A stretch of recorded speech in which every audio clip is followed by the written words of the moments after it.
Hey guys, so I'm back again with a recap of Game of Thrones. This is season 8, episode number 4. Okay, so it's late at night. What time is it? It is 10:53. I just got done watching this episode and I was like, let me just go ahead and film the recap, y'all. I'm gonna be honest with you, I'm probably not even gonna edit this, so all the ums and ahs will be there. I just washed my face. I'm getting ready for bed, so I'm gonna like slide in my nighttime routine as I recap this episode. Let's get to it. If you're wondering what I'm rolling under my eyes, it's just a little jojoba oil with some frankincense and some elemi. Those are just some anti-aging essential oils. Got to keep that skin round about the eyes nice and tight. All right, so let's get right into this episode. First of all, let's keep Daenerys Targaryen lifted up in prayer because honey child is going through it. She has been through the ringer this season, and this episode, they showed her absolutely no mercy. From just feelings of insecurity about Jon taking the throne in her place, from losing one of her kids tonight. Talking about heart out of your chest. I was not expecting a dragon to die tonight. I thought this episode was going to be super chill because last week's episode was so intense, the whole battle of Winterfell, and I really thought that, you know, we were gonna just kind of chill out tonight, and then they up and just kill a dragon out of nowhere. I'm like, y'all, can we chill tonight? Daenerys is going through it. So at the beginning of the episode, they have this whole, scene where, of course, they're burying the dead or they're burning the dead. They have all these pyres. I mean, the pyres are 3-story homes. That's how many people they lost. They got to pile people on top of people. She had to say goodbye to Jorah. Sansa was crying over Thiti. I mean, it was a rough first few minutes. Jon gave a beautiful speech and then they lit the pyres on fire. Later that night, they're having like a dinner after the battle and nobody really wants to celebrate. Nobody's happy. It was a rough day. It was a rough win, even though Arya came through like Air Jordan in the last 3 seconds of the game. Clutch. It was still a hard won battle. And they are feeling it. And so, Daenerys is trying to win over the North. She's really trying to get people to see her for who she is, but the problem is she's not doing it in a genuine way. She's just like, I'm just gonna do XYZ so these people will like me and follow me wherever I go and call me their queen. And I feel like in the earlier seasons when she was, breaking the chains and freeing slaves, it was genuine. Like, yes, she knew that she was supposed to be the queen of the 7 kingdoms and sit on the Iron Throne, but she was like, I legitimately have to free these people because I don't want to see people enslaved. And I felt like that resonated, and that is why the Unsullied and all the slaves and the Dothraki and everybody who's followed her up to this point did so, because it was a genuine, like, I want to help you because it's the right thing to do. You can choose to follow me at this point, but I'm gonna break your chains because the chains just need to be broken. She has kind of left that, and now she's in the theme of, I'm the queen, so bow down. Okay, like, no, I don't care about doing what's right. I want you to bow down to me because I'm the rightful heir of the throne. And not to say that she isn't, well, she isn't, but she is kind of. But it's just like, it's not genuine anymore. And I think the northern people are seeing through her facade. And that's why she's not winning over Sansa and Arya and all these people that she's pissed that won't accept her as their queen. I'm like, they don't feel the genuineness. Like, everything you're doing has an underlying motive to it. Like giving Gendry his, what was the name of the land? I don't know. Robert Baratheon them's land. Giving him that, and then she's whispering to Tyrion, like, you're not the only one who's clever. Like, okay, so there's a motive. You're giving him this land so that he will be loyal to you, so that you can have, it's not because it was the right thing to do. Like, she didn't give Gendry that house and, you know, give him Robert Baratheon's name because it was the right thing to do. He helped you in this battle. He made all the weapons that y'all were fighting with. He didn't want anything from you. He just fought because it was the right thing to do. And you should have given him that land just because it was the right thing to do. But now you have this underlying motive, and then you wonder why Sansa side-eyeing you all the time. Like, she doesn't trust you because she feels like everything you do has an underlying motive to it. And she don't know what's genuine and what's not anymore. So I see both sides of it. Like, I get the whole political thing. Like, she is a queen and she does have to come up with ways for people to like her. It's like being a politician. You have to lie to win the people over sometimes.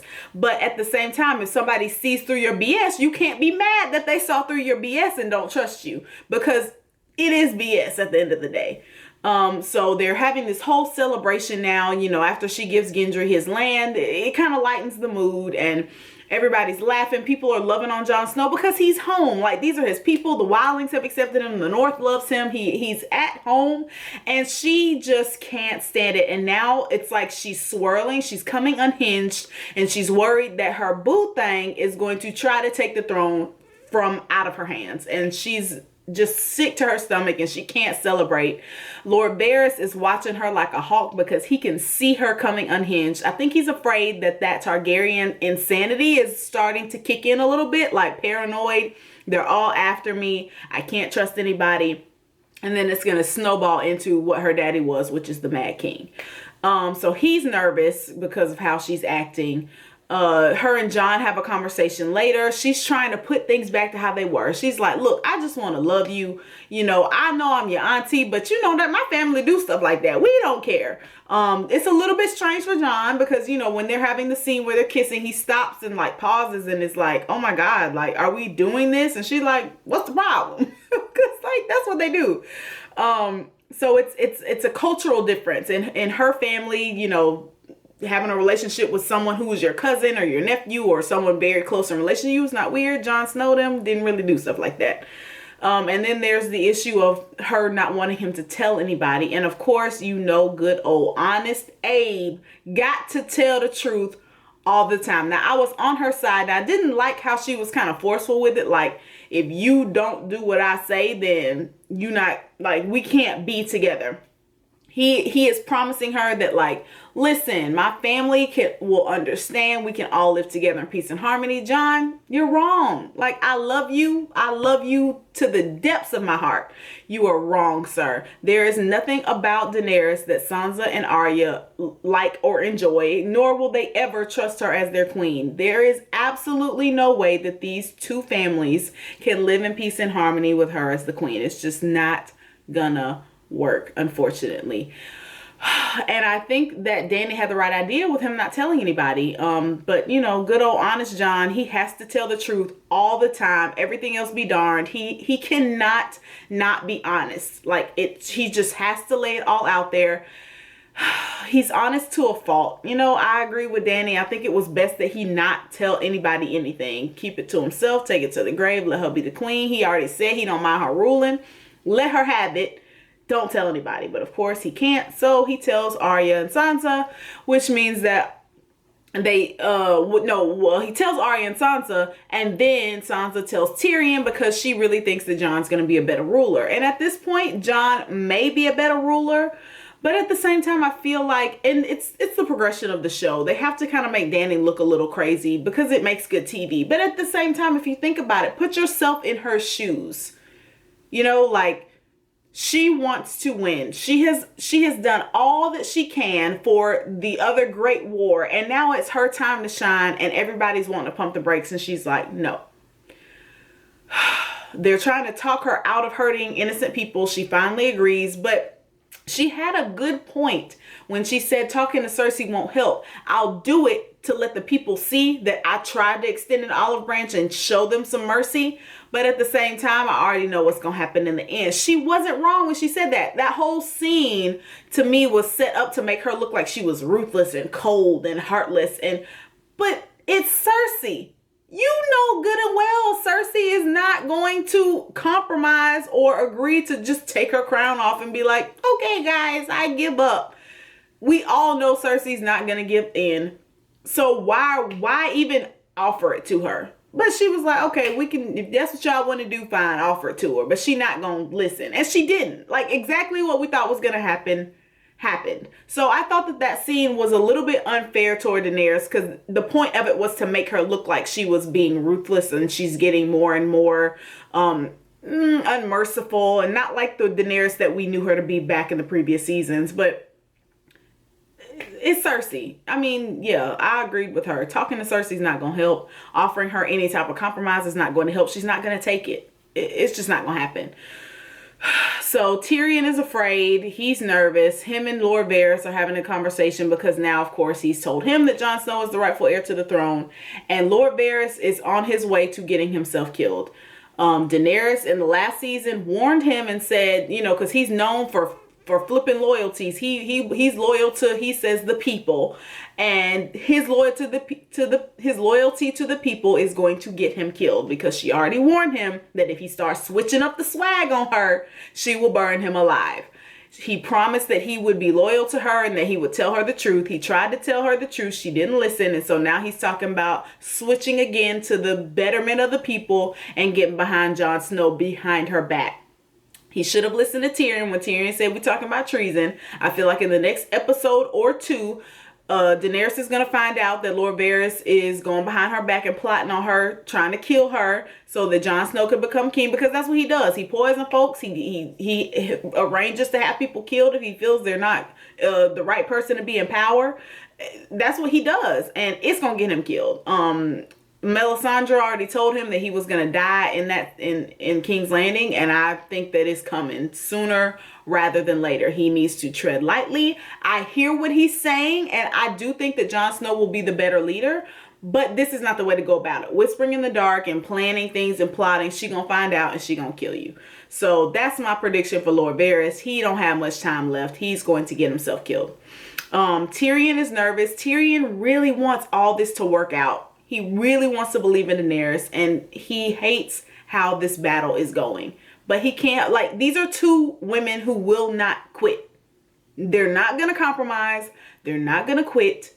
It's not going to happen. So there's going to have to be fire raining from the sky and bloodshed. And I know that's what Tyrion doesn't want, but it's kind of inevitable. With these two girls, there's no way around it. It's going to be a messy battle, and people are going to die. Innocent people. You know what? And if I was a person who lived in King's Landing and they told me some lady had dragons and was trying to fight my queen, I'd be like, I'm out. Like, I'm moving. Like, I'm not coming into the gates. You cannot protect me from dragon fire. Like, I am going to go wait this out in a field somewhere off to myself, and I'll come back when all this is blown over. Like, I feel like this is literally like Donald Trump and Kim Jong-un when he was like threatening to bomb us. Like, we're sitting here like, hey, we don't have nothing to do with this. Don't bomb us. And like, innocent people are going to die because of it. Oh, what else happened? Oh, the dragon dying. Yeah, so that totally caught me off guard. I was not ready. I was relaxing. You know, they're pulling up to Dragonstone. Daenerys is flying. Drogon and Viserion was the one that got turned into the to the White Walker. So what's the other? Drogon. I don't remember the one that Jon used to ride, but good thing Jon did not ride that dragon, because he would have been done for. I mean, it's a beautiful scene. The boats are coming in. Daenerys and her other dragon are flying. All of a sudden, bang! Spear to the heart. I was like, huh? Did I just see that? Then another one. Boom! Right after. Dragon stabbed in the neck. I was not prepared. And I felt really bad for him. Like, it's not even it's not even real. It's CGI, and my feelings were hurt. I don't like when animals die in TV shows. Like, I'd be more sad about the animals than the doggone people. But yeah, so, you know, they had Euron waiting on her when she pulled up at the house, and he took one of the dragons out. So now they're down to one, which still, you know, powerful, but down to one. It's tough now. And of course, in this whole battle, they destroyed a bunch of ships. They captured Missandei. As soon as I saw Missandei was captured, I knew she was dead. I just went ahead and said goodbye to her in my mind, because I was like, there's no way that Cersei's going to return her alive. There's no way it could happen. This was basically the last ditch effort for there not to be total bloodshed and fire and brimstone raining from the sky on King's Landing. Tyrion walks out, talks to Qyburn. He's trying to tell him to surrender. Of course, it's Cersei. No surrendering is going to happen. Of course, same thing with Daenerys. No surrendering is going to happen. Tyrion walks up. They draw the arrows. Cersei puts her hand up. Of course, she puts her hand down. She's not going to kill Tyrion. She's done this before. I was like, come on, Tyrion, with your speech. She's not going to kill you. And you know, he pleads with her to let Missandei go, and can we please just do this peacefully, like let your crown go. But boy, it was a beautiful speech. It was very heartfelt. They had the violins playing in the background. Anyway, Cersei ain't doing that. So she tells Missandei, if you got any last words, go ahead and say them now. Missandei says Dracarys, which, you know, of course, and then the mountain chops her head off. And poor Grey Worm. I mean, God, to not have a penis and find a woman to love you and then see her get killed like that. Just, So, of course, now Daenerys is hot. She is 38 hot. She is Nashville hot, chicken hot, and ready to burn it down. That's basically what Missandei was telling her. That was the code word. She was like, look, they about to kill me. All right, you my homegirl. We've been riding since season 3. Burn it down, Daenerys. Like, that was the last words that Missandei had for her. And that's exactly what's about to happen next week. Daenerys is about to burn King's Landing down if her dragon does not get hit with an arrow first, which is very possible. So what is Daenerys going to do if dragon number 3 gets taken out of the game? I don't know. We'll have to see what happens. But yeah, so that's basically it. My thoughts, or like my predictions, more people are gonna die. Oh, I forgot. Gendry proposed to Arya. Oh, how could I forget that? So yeah, after, you know, Daenerys made him a lord of his own place, he runs and finds Arya, gets down on one knee, tells her she's beautiful, and he wants her to be the lady of, I can't think of the name. Y'all put it in the comments. I forgot what his house was called. And as soon as he said, be the lady, I just shook my head and put my head down. And I literally, before she even said her line, I said, she's not a lady. I said, nope, she's going to say no. She's not a lady. I literally said it, and then she said it. She said, I'm not a lady. That's not me. And it made me sad because I really wanted them to get together. And in my mind, I was like, we don't have to call you the lady. We can call you something else. We can call you sir. We can call you whatever you want. Just be with this man. He's so sweet, and they're so cute together. And I'm sad she turned him down. And then her and the Hound rode off to King's Landing to die together, apparently. You know, she thinks she's going to kill Cersei. And after she killed the Night King, she can pretty much do whatever she wants. I don't think that they would have Arya kill 2 major villains in the same show, but I wouldn't put it past her. She killed the Night King. She could very well sneak in at the end and put on the face of whoever and kill Cersei. It could happen. She's a bad girl. She can do no wrong. She does whatever she wants. So she could very well kill Cersei. I don't know.